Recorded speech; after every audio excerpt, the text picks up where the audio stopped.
16টি দেশের মধ্যে 15টি ভোটই পড়েছে তার ঝুলিতে।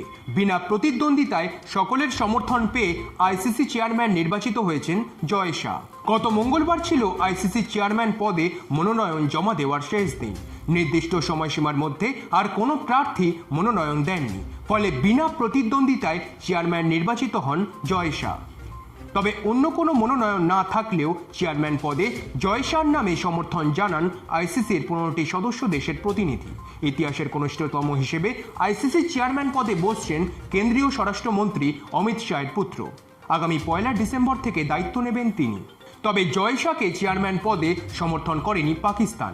নির্বাচন প্রক্রিয়ায় পাকিস্তানের ভূমিকা ছিল কেবল নির্বাক দর্শক হয়ে থাকা, কোনো উচ্চবাচ্য করেনি পাক বোর্ডের প্রতিনিধি।